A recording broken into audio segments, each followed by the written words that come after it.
mengawal pertumbuhan anak-anaknya. Jangan sampai anak-anak itu tumbuh dengan pemikiran-pemikiran struktural.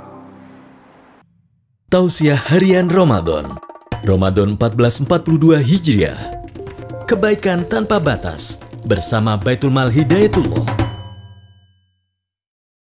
Bismillahirrahmanirrahim. Assalamualaikum warahmatullahi wabarakatuh. Alhamdulillahirabbil alamin.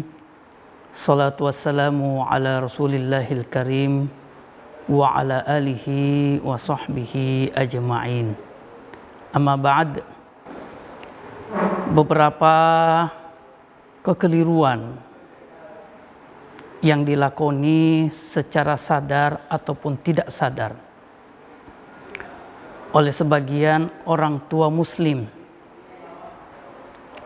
terutama di era milenial belakangan ini, adalah tidak mempersiapkan anak-anaknya, tidak merencanakan anak-anaknya untuk tumbuh berkembang, lahir dan muncul untuk menjadi seorang pemimpin.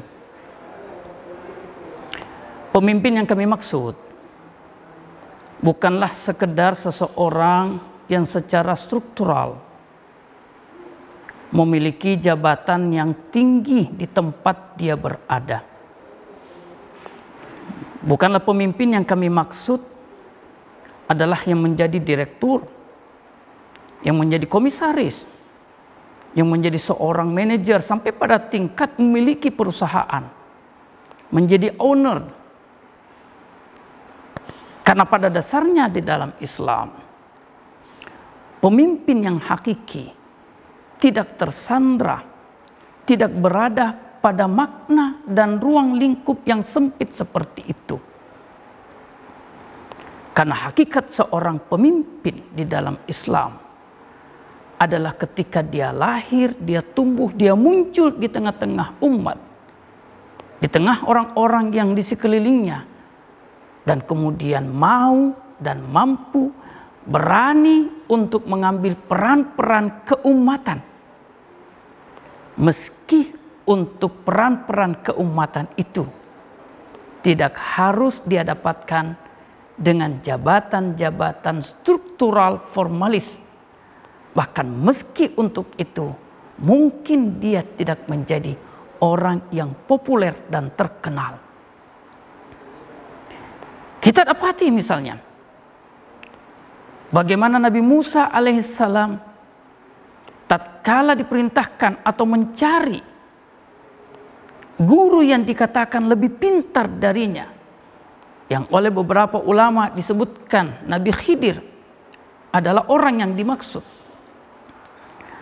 Banyak di antara kita yang kemudian tidak menyadari, tidak mengetahui bahwa dalam pencariannya yang bertahun-tahun itu, Nabi Musa alaihissalam ditemani oleh muridnya, ditemani oleh seorang pemuda yang oleh beberapa ulama menyebutnya Yusha bin Nun, salah satu murid terkemuka Nabi Musa alaihissalam. Tidak banyak yang mengetahui keberadaan, tidak banyak yang mengetahui eksistensi Yusha bin Nun dalam menemani Nabi Musa. Yang sejarah ini memberikan penegasan bahwasanya orang tua di dalam memberikan dan mendampingi, ya, mengawal pertumbuhan anak-anaknya. Jangan sampai anak-anak itu tumbuh dengan pemikiran-pemikiran struktural, tumbuh dengan target-target formalis, untuk kemudian tersandra dengan cita-cita yang tidak besar, tanpa bermaksud mengecilkan jabatan-jabatan struktural formalis seperti itu.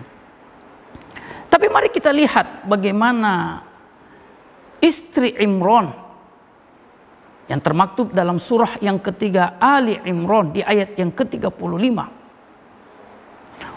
Dan tatkala istri Imran, wa idh qalat imra'atu Imran rabbi inni nazartu laka ma fi batni muharrara, Ya Allah, aku nadarkan, aku tekadkan anak yang lahir dari rahimku ini untuk menjadi seorang muharrar, untuk menjadi seorang ahli ibadah, untuk menjadi seorang pemimpin umat yang menuntun manusia yang ada di sekelilingnya berada dalam lingkar-lingkar spiritual yang kuat, untuk kemudian menjadi hamba-hamba yang dicintai oleh Allah Subhanahu wa Ta'ala. Untuk kemudian akhirnya banyak anak-anak kita kehilangan orientasi hidupnya, dan akhirnya cita-cita besar yang diwariskan oleh Nabi Muhammad SAW untuk menjadi pemimpin umat tereduksi dan kemudian menghilang dari bayangan besar, dari perjalanan panjang anak-anak kita, dan kemudian akhirnya seorang pemimpin atau kelahiran pemimpin-pemimpin umat yang diwariskan atau yang diinginkan oleh Allah dan Rasulnya SAW hilang karena sempitnya paradigma orang tua di dalam membimbing dan mengawal anak-anaknya. Maka di bulan Ramadan ini adalah momen untuk kita orang tua mereview, untuk melakukan restart, menajamkan kembali cita-cita dan obsesi kita sebagai orang tua, bahwa di antara kewajiban kita dalam membimbing dan mendidik, mengawal perjalanan panjang anak-anak kita adalah dengan mengantarkan mereka, melahirkan obsesi dan cita-cita besar mereka, menanamkan kepada mereka satu komitmen bahwa mereka dilahirkan oleh Allah di muka bumi ini untuk menjadi pemimpin-pemimpin umat. Wallahu ta'ala alam. Alhamdulillahirabbil alamin. Mohon maaf. Wassalamualaikum warahmatullahi wabarakatuh. Kebaikan tanpa batas. Siapapun dan dimanapun bisa berbagi.